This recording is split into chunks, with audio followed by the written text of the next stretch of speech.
Election Day 2021 is in the books as we move into a chilly November here in the capital region. And we are not the least bit surprised that at minimum one local radio station is already playing 24/7 holiday music. Coming up on this episode of The Eagle, we'll go over the top headlines. Where he pitched 5 no-hit innings, which, puts him in the record books. We'll talk to cult psychology expert and longtime NXIVM target Rick Ross about the winding down of the unusual saga of Keith Raniere's purported self-help group. So I would expect NXIVM to wither and fall apart. And it's Diwali. Reporter Shrishti Mathew talks about some of the traditions of the Festival of Lights, as it signifies the victory of light over darkness. This is The Eagle, a Times Union podcast, a look inside our newsroom. I'm Jessica Marshall.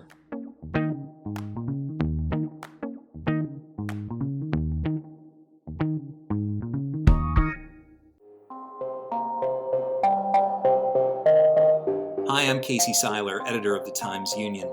Join us for an ongoing discussion on major developments in the saga of Keith Raniere, co-founder of NXIVM, the shadowy upstate New York organization at the center of the explosive federal investigation that resulted in Raniere's conviction on charges of extortion, sex trafficking, and more.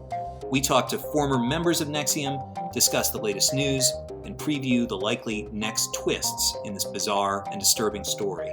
You can find NXIVM on trial at timesunion.com or wherever you listen to podcasts.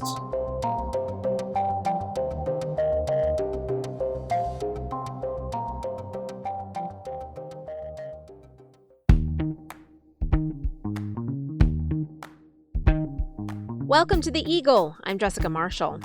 First up, let's go over what appeared this week in the Times Union and on timesunion.com.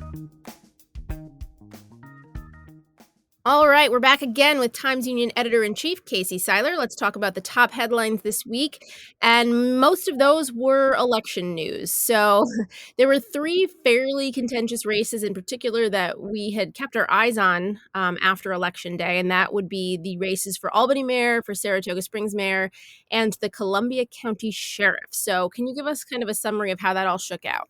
To take them one by one, in the city of Albany, the race, while it may have been contentious, it was not considered to be extremely competitive with Kathy Sheehan, the Democrats. Democrats, as we have discussed on this fine podcast before, having held power in the city now for more than a century, I believe 104 years to be exact. And all of those virtues, that is the very heavy Democratic registration in the city, once again were brought to bear. And Kathy Sheehan, seeking her 3rd and what she claims will be final term, although she has said that before, that she would only run for 2 terms, won with a whopping 64% of the vote. Alicia Purdy and Greg Adela both notched less than 20%, 18 for Purdy, 17 for Adela. Sheehan is returned with less votes than she garnered in 2017, but of course turnout was down this time around. So a 3rd and final term for Kathy Sheehan is ahead of us. Meanwhile, in Saratoga, which is, of course, a city that, as we've reported extensively, there's a great deal of tension between city officials and activists, including those from the Black Lives Matter movement. Ron Kim, the Democrat, was successful over Republican candidate Heidi Owen West, as well as Robin Dalton, who is going to be vacating the position of Commissioner of Public Safety. She's a former Republican who was running on an independent line. She garnered 553 votes, which, if you're a Republican, you can say she was the spoiler in the race, because if you were to add together Heidi Owen West's tally with Robin Dalton's, that would have edged out Ron Kim. But if wishes were horses, et cetera, Democrats are going to take over many other seats previously held by Republicans. And that includes the new public safety commissioner, who notably has said that he will push for an investigation of the death of Darrell Mount. And that is a case that remains shrouded in mystery, in part because police and city officials really attempted to sweep under the rug police actions that night, including lying to a reporter in the case of the chief of police, lied to a reporter at the Saratogian, claiming that there was an internal investigation of the police action that night, when in fact there was none. So lots of controversy there. Now, moving down to Columbia County, there was more controversy surrounding the sheriff's race. And in that instance, Don Kraft, who ran as an independent but was backed by local Democratic organizations, defeated the incumbent Republican David Bartlett. This is a race that has been marked by controversy surrounding the arrest of several people after the July 4th, 2020 assault on Harold Handy. Several people with ties to the department were arrested. There were questions raised about the probity of the sheriff's investigation. It was eventually handed off, the investigation, to the state police, but there are still a lot of questions around the sheriff's department handling of that matter, and that clearly played a role in the race. Bartlett had been, in his last run, endorsed by a number of labor organizations representing law enforcement officers in Columbia County.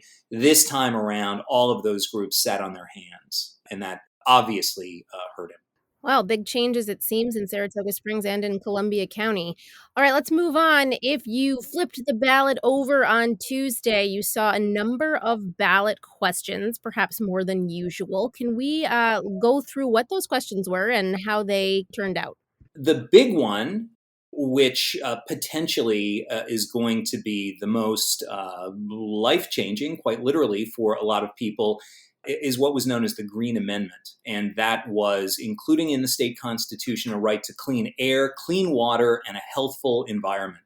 This was backed by Democrats and obviously by many, many environmental groups. This has been a long effort for them, and opposed by Republicans and some business groups who said that, it's going to result in more regulation, more onerous regulation. But it passed overwhelmingly, better than 2-1, 61% to 27%. But the big surprise of the evening was the defeat of several election-related amendments, 3 of them that were backed by Democrats, one of which would have tweaked the very tangled redistricting process. Republicans claimed that it would have excessively benefited Democrats or whoever was in the majority, while others said this involves a couple of fixes to a system that was first reformed, quote unquote, less than a decade ago and still needs a lot of work. So clearly, it obviously still needs a lot of work because the redistricting process is now riven by gridlock as an ostensibly independent state commission tries to finalize its redistricting maps for Congress and for state legislative races. It gives every indication that it's going to be likely rejected by the legislature, which will then turn around and draw their own maps furiously ahead of the deadline to do so, in preparation for next June's primary. So that went down to defeat by 10%. Almost. And then there were 2 other amendments surrounding elections. One that would have eliminated the requirement that you register to vote 10 days in advance. In other words, it would have cleared the way for same-day registration. And one that would have authorized no excuse absentee ballot voting. Both of those amendments failed by more than 10%. And there is a lot of finger pointing going on right now that, for example, the state Democratic Committee, led by Jay Jacobs, expended not a penny to back any of these amendments. That this was reported by our Josh Solomon from our Capitol Bureau. That is going to lead to more criticism of Jay Jacobs, the chair of that committee, who is already reeling from a rather dumb remark that he made and had to apologize for, related to whether or not Democrats were obliged to endorse India Walton, who was the winning Democratic candidate out in Buffalo, but she was very controversial. And by the way, she lost in a stunning defeat to incumbent Mayor Byron Brown's write-in campaign. A lot of those ballot questions we have done coverage of leading up to Election Day, and we'll have some post-mortem on that. Visit timesunion.com for more. All right. The World Series happened this week, and we had a hometown hero on the winning side. Tell us more. Yeah, Ian Anderson, who, of course, is a Shenendehowa graduate, is now a World Series champion at the tender age of 23. It's a remarkable story, and I think highlighted by his Game 6 performance, where he pitched 5 no-hit innings, which, puts him in the record books. It's just a great story. And then, of course, on Wednesday night, as it is after every World Series, at Albany International Airport, Mark Singolays, our outstanding sports writer, was there as relics. If baseball is a religion, these are the relics. Were flown in and were displayed, including, of course, one of the balls thrown by Ian Anderson in his remarkable performance, as well as bats and other stuff. So it's a great story. And as my wife said this morning, I already miss baseball. How many days until spring training? I don't know. I know. It's only a matter of months. Don't worry. That's very exciting news. All right, before I let you go, one more thing. You recently spoke to cult psychology expert Rick Ross about NXIVM as we're kind of wrapping up our coverage of this saga that resulted in the sentencing of several key players. So you want to kind of introduce your conversation, and then we'll jump right into that segment of that conversation. As you note, we are winding down our very popular NXIVM on Trial podcast, although I think it's more of an aloha than a goodbye, because, of course, you never know when there's going to be more NXIVM news. And Rick Ross was somebody who is a central figure, a central antagonist to NXIVM, I think it's fair to say, going back many, many years.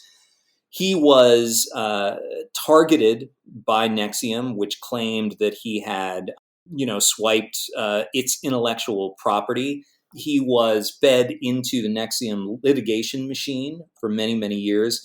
And in what I think is called a reversal of fortune, ended up testifying at Keith Raniere's 2019 trial, offering expert testimony about how NXIVM's structure and its weird, charismatic, personality-centric design acted on people and tended to bend them to the will of Keith Raniere and the other leaders of that organization. And it's always fascinating to talk to him.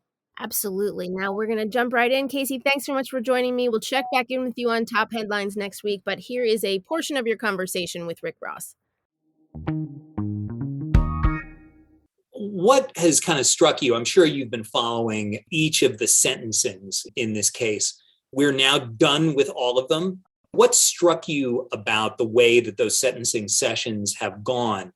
Well, I think to start out, Claire Bronfman's sentencing was interesting. I mean, basically, she got in front of the judge and said, I don't really feel bad about anything. I think Keith did a lot of good for me. NXIVM was good for me. And because it was good for me, I think it was good.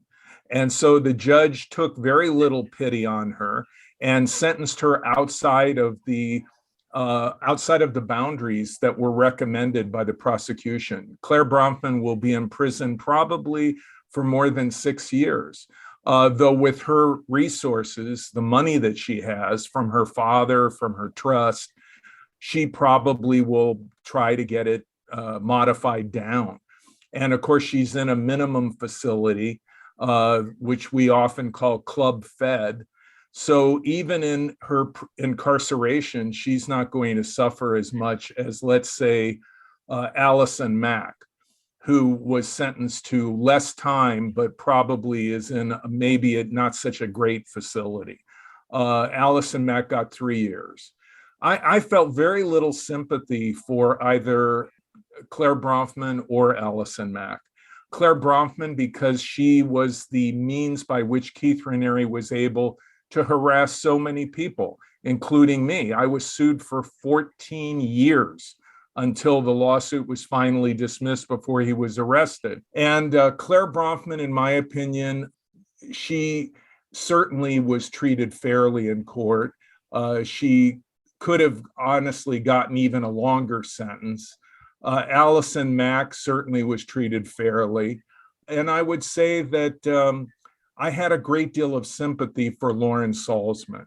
I felt that she was brought into NXIVM by her mother as really a teenager, and she was abused and used by Keith Raniere for years. Her testimony was heartbreaking. Nancy Salzman, I really had very little sympathy for Nancy. I felt that, they found $500,000 in cash in her basement. She had secret files, including a file about me in her basement. She was very deeply involved in the harassment of people, the exploitation of people. I think Nancy Salzman, in my opinion, was a self-serving, selfish individual who cared little for anyone other than herself, including her own daughter, who she willingly sacrificed on the altar to Keith Raniere. In the end, she would have us believe that she was a pawn, but I think that she was a very willing pawn. And I was disappointed that she will only serve 3 years. And of course, Keith Raniere, who received 120 years, I have zero sympathy for him. I see him as a psychopath, somebody who really has no empathy for anyone other than sympathy for himself, who he constantly portrays as a victim. And my understanding is he is now in a special unit in a Tucson federal prison that provides special protection for people that rape children and are pedophiles. And that's where Renery is now. What a terrible, horrible person Keith Raniere turned out to be. And I can tell you from spending hours and hours with him in court-ordered mediation and in depositions that he is just a disgusting excuse for a human being.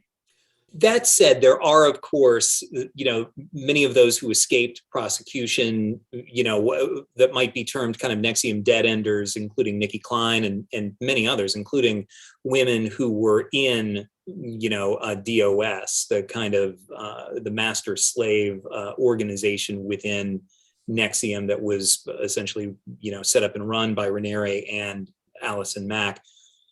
They, of course, are going around attempting to promote the idea that Raniere and the others, but especially Raniere, were railroaded.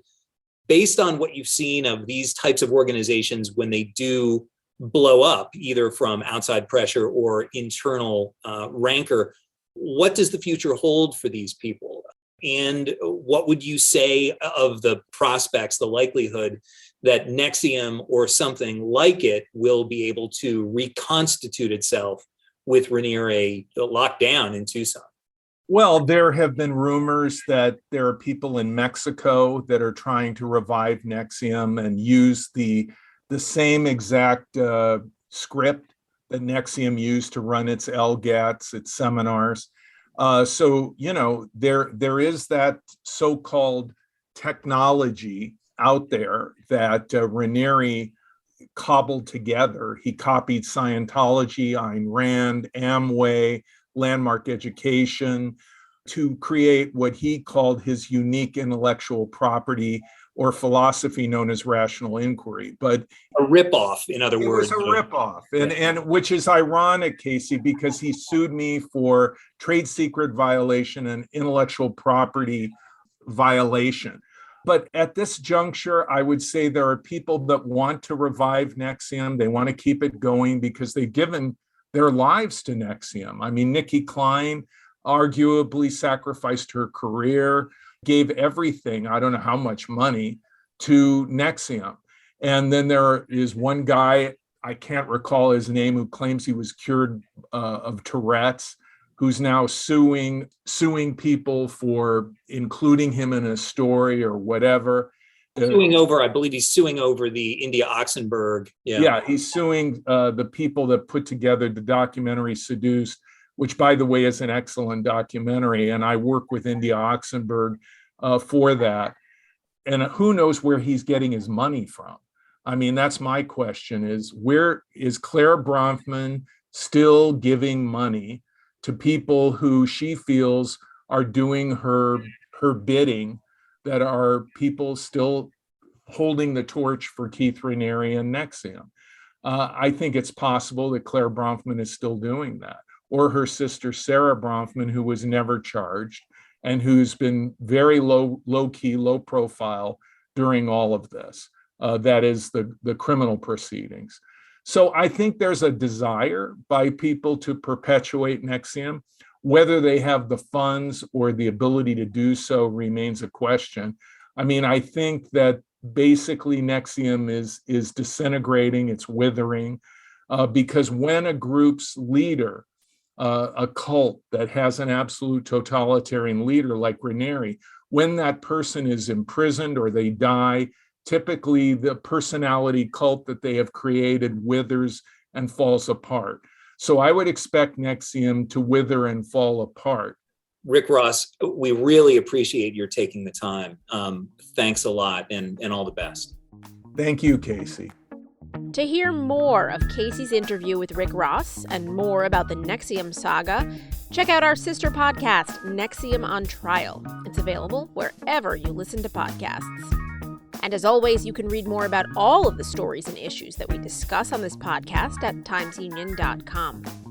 After the break, folks around the world are celebrating Diwali this week. We'll talk to reporter Shrishti Mathew about how she's celebrating her first Diwali as a resident of the capital region. If you're enjoying this podcast, take advantage of all the Times Union has to offer and support our efforts to bring in you award-winning journalism by becoming a Times Union member today. Go to timesunion.com/subscribe.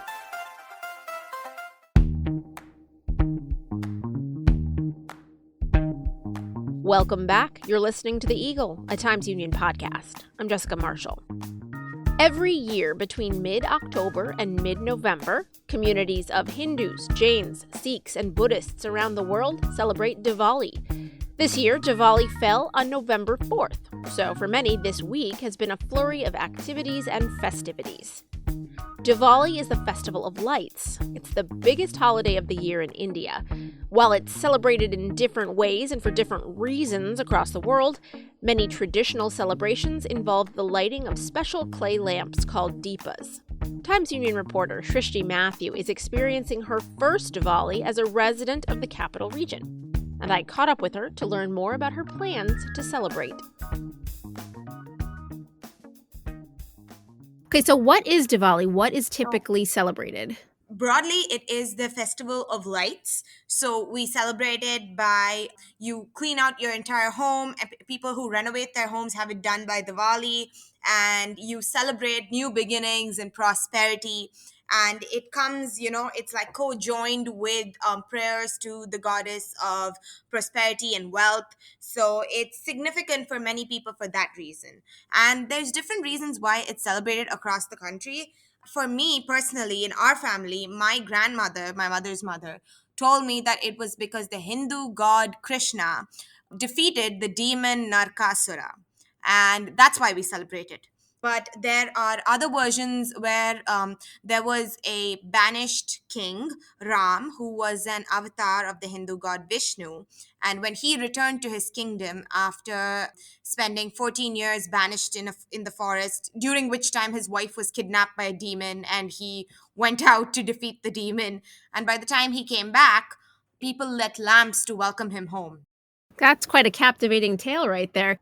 Tell me, how do you do it? How does your family do it? How do we do it? So, to begin with, there's like a spring cleaning process that takes place. And this is like right after the monsoons usually in the rest of India. So like you're done with the rains and, that sticky, icky bit of weather is gone. So it's like, the onset of winter. It's supposed to signify new beginnings. We're all told to sort through our things and put aside things that we'd like to throw away.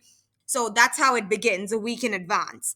Then we shop for new outfits. Traditionally, this is when everyone gets new clothes. So I usually get sets of outfits from, like, my parents will buy me one set and my grandparents will usually pay for another. At home, we start getting hampers of gifts and we start sending some out ourselves. And that's what happens on the days leading up. Like, that is the festive season. And then on D-Day, I have a very considerate next door neighbor who bursts firecrackers. Now, bursting firecrackers is a part of Diwali, except that I stopped doing it in middle school after one particular class of environmental education, when the teacher succeeded in frightening me to the point of, where I thought that I would personally be responsible for climate change and some sort of apocalypse. That's a So, lot of pressure. yeah, so I was like, yeah, I'm not going to do that. And there are two types of firecrackers, really. There's the ones that make noise, and there's the ones which are like the rockets that cause light, like the ones that you see on the 4th of July. So I Sure. hated the ones that cause noise. So during the day, it's the ones that cause noise, and during the night, it's technically supposed to be the ones with light, but like it's inevitably both. So we start Diwali early in the morning. So you're supposed to wake up early and take like a ceremonial oil bath and then dress in your new clothes. So early varies for everyone. In our house, we'd usually take it to be about 6, but in our neighbor's house, it was 4. So at 4 a.m., my neighbor was bathed, dressed, everything, and setting off crackers. Let's take this kind of back to the capital region here. What does the local community do? Do they have similar celebrations? Now, I personally haven't had much of a chance to interact with too many Indians here, but from what I plan on doing and what I could see, I plan on going to the temple over on Shaker Road, and I attempted rather to make a few sweets at home. They taste okay. They don't look very great, but like I guess that's something. I'm sure they're delicious. Hopefully. And I did make a trip to the Indian store to try and put together some sort of goodie bags, and like right now my only extent of Diwali celebrations has been giving my next door neighbors like a little goodie bag each, and then spending an hour trying to explain to them what it was for. And What specifically did you give them? the savory snacks I bought them, what I bought is called matri. It is not South Indian because I couldn't find any South Indian snacks in the store, but it is North Indian, and it is basically wheat flour, chickpea flour, and spices put together and shaped into like flat cookies, which you then fry.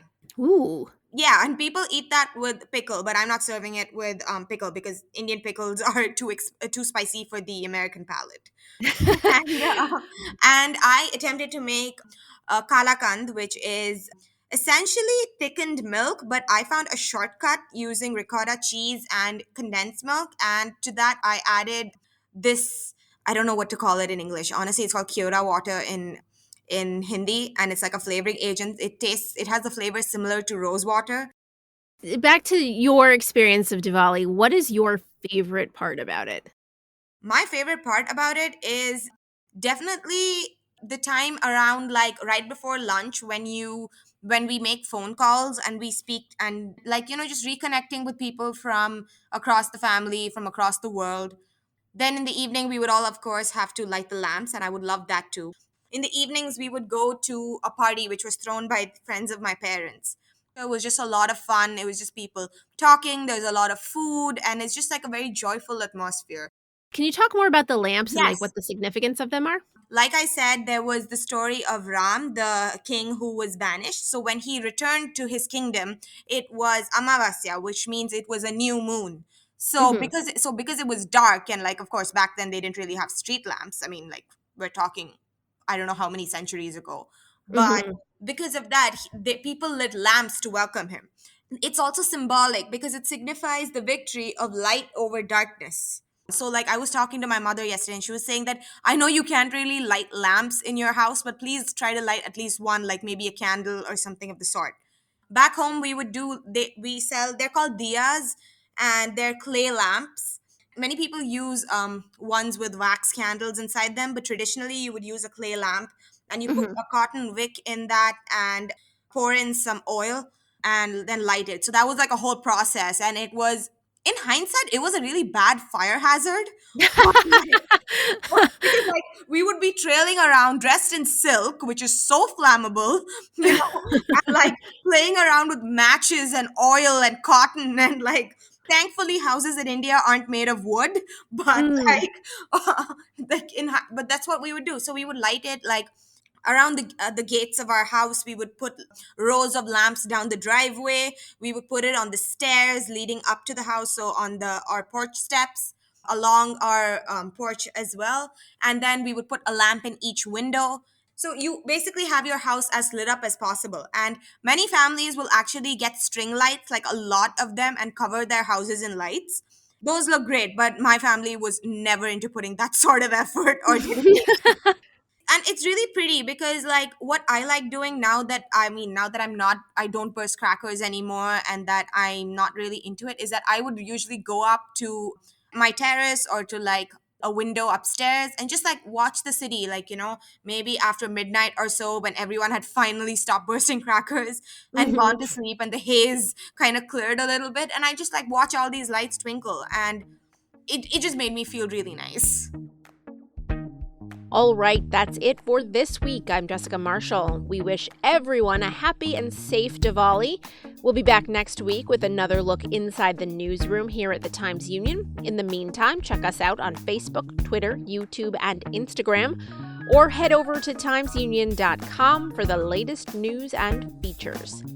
The Eagle is a production of the Times-Union. It's produced and edited by me, Jessica Marshall, with help from the Times-Union digital team and the newsroom.